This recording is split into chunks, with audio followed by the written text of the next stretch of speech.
Hello, good afternoon. Happy Friday 13th. My name is Angie, here to steal just a tiny little bit of Ryan's limelight because I have some extremely exciting news. We have been voted Minnesota's the best museum in all of Minnesota. Now, we didn't need a fancy piece of fabulous card stock to let us know that, but it's always fun to get some recognition.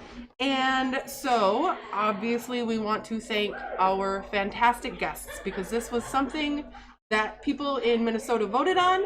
And so, not only are we the best museum, but we have the best guests who went out of their way and voted and voted and voted.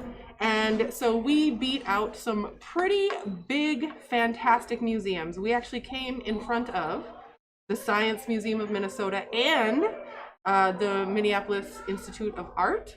And so we're very proud. We're very thankful. Thank you so much to all of our guests, all of our fans who went out and voted for us. So thank you, thank you. Also, speaking of things that are awesome, we have been working pretty hard on our social media, digital presence, and things like that. And we just cracked 4,000 people following us on Facebook, which in the grand scheme of things probably doesn't seem like a whole lot, but it is huge for us. So for those of you who follow us, who watch us, who like our memes and our posts and things like that, we appreciate you so much again for all of that interaction and all of that fun stuff. We've broken 100 on YouTube. We are up to 134 subscribers. We have 53 subscribers on Twitch, so that's pretty cool because Twitch is our newest account, so I'm really proud of our Twitch. And Instagram, we have a little over 700 people. So thank you all so much for taking the time to follow us, like us, subscribe to us, interacting with all our pages. We really appreciate it, especially for those of you who live too far away to come and visit us on the regular. You can kind of visit us through the magic of the internet and all of those things. So if you're following us or watching us on one but not any of the others, please do go, follow us on everything. And once again, thank you for making sure that everyone knows that we're the best museum in Minnesota. Thanks. All right, I'm going to turn it over to Ryan.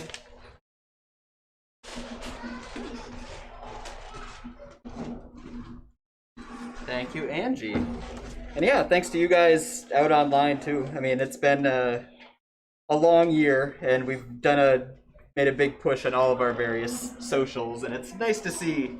Feels good to hit a benchmark. Feels good to cross a threshold, and is the 130th follower on YouTube any more important than the 129th?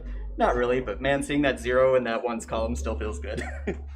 But anyway, what I am talking about today is I'm doing a follow-up for Lee, who read a book on Wednesday, and he read this book called Masters of Disguise, Amazing Animal Tricksters.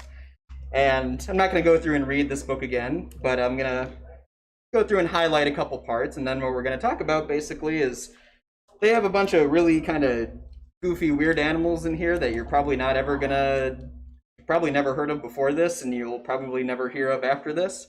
But a lot of the stuff that they're talking about in here is stuff that some other animals use, if not the exact same thing, then something that's kind of similar. And that includes a bunch of the animals that we have around the Science Center use strategies that are very similar to the animals that are in this book. And so, let's say, kind of the most general topic that we'd be talking about this is the idea of camouflage. And camouflage is, I guess in the broadest terms, something that any organism does that is meant to make it harder for it to find, I guess would be a definition in the broadest terms. And when we think of camouflage, we generally think of visual camouflages. So things like our walking stick here, where it has this pattern and it has this body shape that obviously looks an awful lot like a stick.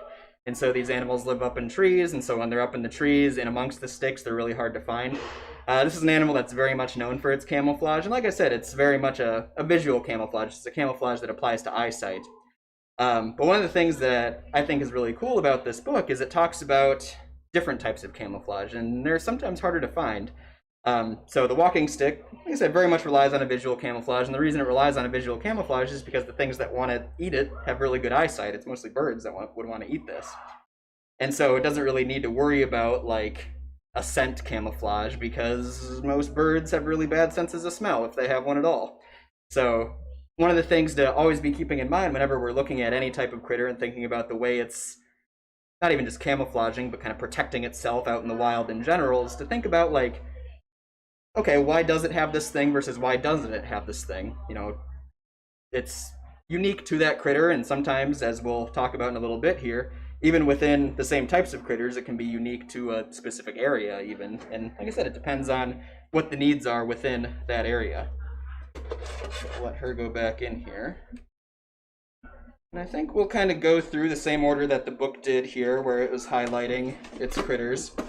And so the first thing that it brings up is this insect, and this insect has kind of a unique way of camouflaging itself, where what it does is it takes dead ants and just covers itself in dead ants.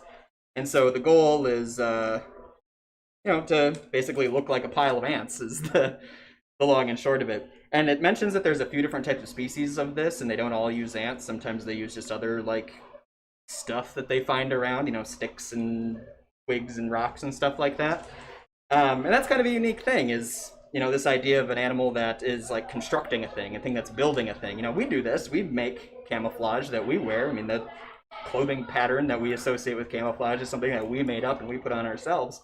We don't really see that all that often in animals. So that's kind of a cool feature for that one bug that we have there, is this thing that it's, like, making a thing specifically to camouflage itself. And we don't currently have anybody alive in the Science Center that does this. We do sometimes, but what I have are a couple wet specimens here, a couple that I pulled up from the basement, of a local insect that does something pretty similar to this, called a caddisfly.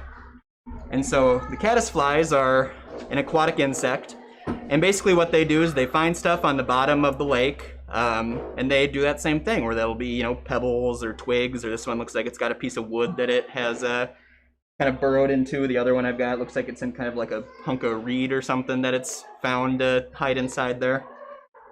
And so they look more or less like this when you pull them out of there, just kind of a long, kind of buggy looking thing. I guess I don't know a better way to describe it than that. But they're interesting in that they are, like I said, doing a very similar thing. And, it's highlighted as this very unique, very strange thing within this book, because it's using a pile of dead bugs to do it, which is weird. But the core idea of it, that idea of, like, hey, I'm just going to take a bunch of stuff and cover myself in it, much like a human does, is something that isn't completely unheard of outside of that particular animal in the animal kingdom. Moving up and down on Angie. And this is something that you can even see sometimes being done for other types of camouflage as well. So an animal that we formerly had here that we no longer do is the hedgehogs. And hedgehogs will do this similar thing where they'll use outside materials to camouflage themselves. In the case of hedgehogs, they use their poop. And so they'll take their poop and they'll rub it all over themselves. They'll do what's called anointing themselves with their poop. And the intent of that is to hide their scent to a certain degree. You make yourself all stinky and gross, and whatever might want to hunt you, whether that's a fox or whatever, smells that and says, "Oh, there's nothing good to eat here. All I smell is stinky poop," and it leaves. It says, "Yeah, we're fine." So, using outside materials is kind of a unique thing. The next critter that it brings up here is a bird that, particularly when it's young, will kind of curl up in such a shape that it looks like a caterpillar, basically. Particularly a poisonous caterpillar that something wouldn't want to eat. And so this is, again, kind of unique in, like, how much of a spectacle it's making of itself in how it's disguising itself. But this idea of, like, mimicking other creatures isn't, frankly, all that unique out there in the wild. And in fact, we have a couple critters here that do this.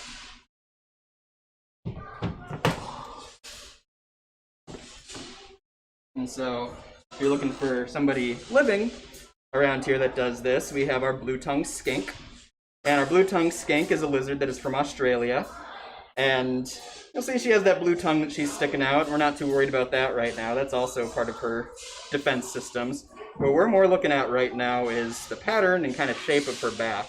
Kind of a unique shape, kind of weird and plump and flat across the back.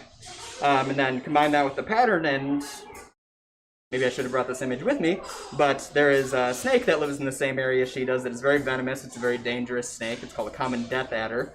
And you can Google that yourselves at home. Just do a quick Google image search, common death adder, and then compare that to how she looks here. And what you'll find is that she looks an awful lot like one. And what's even cooler with that is if you Google the range maps for common death adders and the range maps for these skinks, you'll find that they lay almost like 1-to-1 on top of each other. And so she is a good example of a critter who is using kind of this copycat technique to keep herself safe. If you're looking for somebody a little bit more local, we have, I'm not seeing them around too much anymore, but we were seeing them around maybe a month ago. We have a type of butterfly that we get a lot around here, the monarch butterfly, a butterfly that a lot of you are familiar with. So all these kind of orangish ones on the side are monarchs here. But, you know, we associate ourselves with having a lot of monarchs around here in northern Minnesota, but actually a lot of the monarch butterflies that we have aren't actually monarch butterflies. They are a different type of butterfly that looks an awful lot like a monarch butterfly, but isn't actually. It's a different type of butterfly called a viceroy. And so there's not any viceroys in this. I was digging around in the basement trying to find a viceroy, and I couldn't find any that we had mounted. But basically, if you really want to get into it and look really close at him, you can tell I just pulled this out of the basement with how dusty it is. Basically, Hold it a little further straight up and down there. The lights are reflecting. There we go. That's perfect. But yeah, basically the main difference is if you look at like this bottom part here, you see how with the monarch it has kind of this loop pattern that has all these branches coming off of it. With the viceroys, it's kind of a straight line that goes across, and that's really the biggest, easiest way to tell them apart. But, you know, when you're out in the wild and you're thinking, hey, I want to eat this butterfly, you're probably not taking the time to like stop and look really close at it, being like, ooh, is this the right one? Is this not the right one? And the reason it matters is because monarch butterflies are not good to eat for really anybody. There's not a whole lot that eats monarch butterflies. They spend pretty much their entire larval stage, their entire caterpillar stage, sitting on milkweed and eating nothing but milkweed. And so as adults, they're actually like toxic to most things. The viceroys don't do that though. They eat normal caterpillar stuff. They get all kinds of nutritious, various types of leaves that they like to eat. But because they look an awful lot like the monarchs when they grow up, stuff tends to leave them alone anyway. So they let the monarchs do all the work, and then they collect most of the benefit from it. So they, you know, don't actually have the benefit of being poisonous, but who cares if you're poisonous if everyone thinks you're poisonous?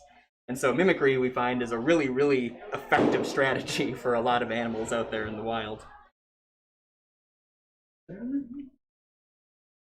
What's next?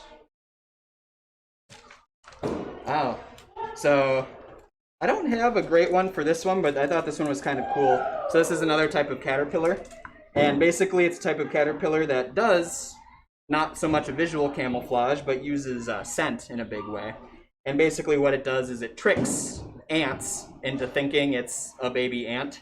And so it gets colonies of ants to actually just like take care of it until it reaches adulthood, and it does so by a mixture of like certain visual motions that it does, like it mimics the movements of a baby ant, but it also mimics the scent of a baby ant. And so you drop it in a colony of ants and they'll treat it like it's one of their own and raise it for you. Here's another one of our mimics here. So this one is a fish, which you see a lot of mimicry and kind of deceptive coloration and stuff in fish, especially ocean fish, it seems like. So the example it's using on this one is that this is one that uses a smell as its main camouflage. Appearance to a certain degree, but mainly a smell, where it tries to smell like a certain type of coral that stuff tends to avoid, basically. And so it's kind of like with the hedgehogs, where, you know, they cover themselves in stinky, gross poop and stuff leaves them alone. Kind of doing the same thing, except they're putting off the smell of a coral that nothing wants to be around. Here we go. Here is a really, really interesting one, I thought. So this is about a spider, and what you're seeing here is not actually a spider. What you're seeing here is a bunch of just like stuff that spider has found and stuck in its web in such a way that it looks like a spider. And the actual spider is way, way smaller than that. And so basically what it does is it makes this big spider, and then it is able to use the strands on its web to kind of move these parts of the web that the stuff is stuck to make it look like a big spider is sitting in the web. And basically the predators that want to eat little spiders but want to avoid big spiders will then stay away from it because they're like, oh, there's a big spider here. I'm not going to try and eat that. Super cool. Like, I had never heard of this before. It's really interesting. You can see looks like one that's kind of in the process. So you see the little spider up here and then the big puppet that it's kind of in the process of making down below it there. And this is one from down in South America somewhere. I think it said Peru was where this one was from. But again, kind of the core tenet of this is something that you do very, very commonly see across the animal kingdom. It's this idea of I'm trying to look more imposing than I actually am. And so, you know, a real easy one that you guys probably have around your house, or, you know, if you have a cat at home and your cat gets scared, you notice your cat arches its back and all its hair starts standing up and its tail poofs out. And, you know, you think about it, it doesn't do that when it's happy. It only does that when it's mad or scared or, you know, worrying about its own safety and trying to get stuff to stay away from it. And it's not actually getting bigger, but it's making itself look a lot bigger. You know, you'll see your dogs do this too, where it'll get that little tuft of hair on its back that stands up. Or, you know, if you're out in the woods and you encounter a bear and the bear stands up on you. The bear's not better at fighting when it's standing up. It's just trying to look bigger. It's not faster. It's not, like I said, any better at fighting you. It's just trying to say, hey, I'm big and scary. Leave me alone. Like I said, we have plenty of animals that do that around here. One real obvious one who does this pretty frequently, and if you come by the Science Center and visit this guy by his tank, a lot of the times you'll see him doing this, is we have our bearded dragon here. This is Pogo. And one of the things a lot of times you'll see Pogo doing, because he tends to get a little irritated with stuff going on around him, is you'll see him puff his beard out. And so when he puffs his beard out, that's basically the same thing he's trying to do. He's trying to make himself look a lot bigger, and by looking bigger, more intimidating than he actually is, in the hopes that stuff is going to leave him alone. You know, he's trying to avoid a fight by looking intimidating. You know, if you're going to go pick a fight with somebody, you're not going to go pick a fight with somebody who's bigger and stronger than you. You're going to pick a fight with somebody who's weak and small. And so if you can trick them into thinking you're bigger and stronger than you are, a lot of times it'll avoid the fight altogether. Like I said, sometimes he'll do it for us when we're out here visiting, sometimes he doesn't. Here, we can even just leave him right there and maybe he'll do it. Let's see, what do we got next? Oh yeah. So this one's kind of interesting too. So this is a lizard, and this lizard lives up in the trees. And so one of the biggest issues these lizards have, their biggest predator again, is birds. And so when they need to move from tree to tree, they have these things that they can kind of stick out to the side and kind of glide around. But one of the problems they have is if you're a little lizard that's just kind of gliding around in the air, you're going to get picked off by a bird. And so one of the things that is super interesting about them is that they've developed a pattern on their kind of glider wings. They're not wings, flaps, I guess. That looks like the decaying leaves of mangrove trees, which is the things they tend to live in.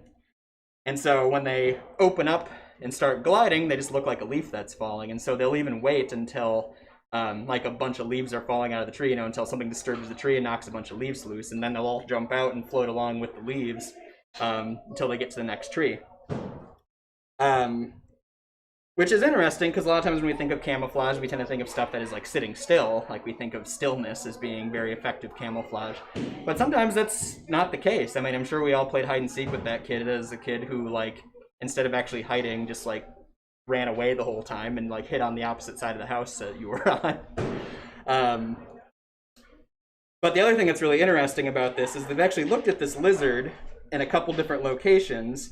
And what they've found is that depending on like the specific type of mangrove tree that is common in the area, the colors of the lizards will change too. So like if it's a mangrove that tends to turn red when the leaves start dying and get ready to fall off, they'll have red flaps. And if they tend to turn kind of brownish greenish, they'll have brownish greenish flaps. And so this is what I was mentioning earlier, where I was talking about how the specific areas where animals live can be a major influence of what type of camouflage is effective. And so, we, similarly, have a couple critters here that are the same type of critter. but look a little bit different from one another because of this exact same reason, where these are two animals that, like I said, are the same species as one another. You know, theoretically, you know, if they were in the same area, would be facing the same predators, but they don't necessarily live in the same area as one another. And so you have different colorations that happen on different parts of the territory.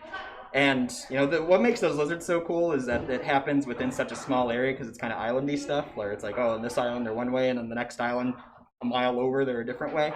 But for our more continental critters, you tend to see it with critters that have a really big range. And so the range of our legless lizards here ranges all the way from like Italy all the way out into like central Russia. And so you can pull ones from like Southern Europe, and you can pull ones from like Central Asia, and find that, you know, because they're living in different areas, that the pattern that is most effective as far as camouflaging them can be a little bit different. The other one that we have here that would apply to is our corn snake. Corn snakes have a huge range in the wild, and so natively in the wild they come in a million different colors. It's part of the reason they're popular as pets is because you can crossbreed ones from different areas and get whole new morphs that you would never see in the wild. Also, just one of the like going back to 7th grade, like learning beginning of evolution, one of the examples you always see, the like textbook example, is those moths in the UK, where like the ones that are near factories are black because of all the soot the factories are putting out that covers the trees, and then the ones that are out more rurally away from the cities tend to be lighter color because they're blending in with the birch trees more. So the pollution locally has within that specific population of insects made it so that they're an entirely different color. And that happened like within just a few generations because of, you know, it's a thing that happened because of human action. It's pollution that's causing it. They're blending in with the pollution. And the last one, I closed my book here. Give me 1 second to get back. Oh, no, there's a couple more actually. So, the shell game one. Again, one that we don't necessarily have a great example of, but this is kind of similar to what we were talking about with the ant before, where this is a bird that will lay its eggs in the nest of other birds. And so in order to more effectively do that, its eggs have a camouflage that, you know, looks like the eggs of the types of birds that it wants to lay its eggs in. So it tricks the other mother bird into taking care of its eggs for it. An effective way of reproducing. Reproducing is expensive resource-wise, so if you can pawn that responsibility off onto somebody else, it's a pretty good strategy for surviving well. Oh, this one's cool. So this one is another one where kind of unique, something that I couldn't think of anything we have around the Science Center that really does anything like this. But this is about a moth, and this is one that's using an audio camouflage. And so the moth's biggest predators are bats. And the way that bats tend to find their food is they use echolocation. They put out these little clicks and listen for them to bounce back. Bats have amazing hearing. And so these moths have developed a way to make kind of a similar type of clicking noise as what the bats make. And so when they hear the bat clicking, they'll start making clicking themselves too. And the extra clicking that they're producing confuses the bats and makes it harder for them to get caught. I imagine this is something you'd probably see in like the ocean as well, with like things like dolphins. But it's also very similar to like the type of stuff that like humans would use with like ships doing things with like sonar and radar. Like when you hear about something getting its like sonar jammed, this is basically exactly what's happening. Is you're putting out a signal that's similar to the one that the sonar is listening to and confusing it. And then this one. So this one's interesting. This is a bug that will, it specifically hunts spiders. And so what it does is it goes and it finds spider webs, and then what it does is it kind of plucks on the strings of the spider web, and it plucks on them in such a way that it tricks the spider into thinking that something is caught in the web. And then when the spider comes out to catch whatever meal it thinks it is caught, it jumps down on it and kills it from behind and eats it. They call them assassin bugs. And I think this one is interesting because, I mean, we don't have anybody who does this type of thing here. But I think it's interesting because we tend to think of camouflage as something that is like a defensive thing. We think about it as a means of preventing yourself from getting eaten. But there's plenty of animals out there that use camouflages in the opposite way. You know, they use them in such a way that allows them to get close to their prey so that they can make their kill, which is why this guy is here with me. And so American alligators are a great example of an animal that is a predator and is pretty much just a predator once it reaches adulthood. There's not anything out there that's eating adult alligators. But it still relies a ton on camouflage to survive because it needs it to catch its food. They're big and they're slow and they're not going to run anything down. So it needs to rely on this camouflage to get close enough to its food to actually catch it and eat it. And so what alligators do is they use the water. And alligators, you know, kind of despite what a lot of people probably think, they really don't eat a whole lot of fish. They're not fast enough to catch them. What they tend to eat is more stuff that is living on land. And so what they do is they lay really close to the shoreline and keep their bodies submerged underwater and under the plant material that is on the surface of the water, with basically just their eyes and their nose sticking out of the water so they can sit there and they can breathe and they can see. And you'll notice the head is designed in such a way where the nose and the eyes are the high points, so everything else gets to stay underwater except for those two things. And then when something gets close enough to the shoreline, it jumps out and grabs it and pulls it into the water where it has the advantage on it. They eat a lot of things like deer and even things like birds that are kind of wading in the water. They'll eat a lot of that type of stuff. So I just thought that was kind of cool as an example of an animal that is using camouflage aggressively rather than defensively, which is, like I said, something that we don't necessarily always think about. But you can think about, there's plenty of fish that do this too. It's like great white sharks very famously are colored in a really specific way where they're really hard to see from the bottom, because if you're looking up at it, they're white, and the surface of the water also looks white when you're looking from below. Or if you're looking at them from above, they're this darker color, so they blend in with the bottom as well. We had a fish, I worked at the Great Lakes Aquarium for a little while, and we had a fish there called the tasseled wobbegong that would basically sit on the bottom all the time, and it just looked like a pile of just like stuff that was just laying on the bottom, just a pile of old gross weeds and mud basically. And when stuff would get close to it, it would pop out and open its mouth really fast and suck in a bunch of water, and whatever happened to also be in the water would go in with it. Again, a big, slow, lumbering fish that really can't chase down anything and eat it, so it's got to make its food come to them. Snapping turtle, another great example of a critter that does that we do have here at the Science Center.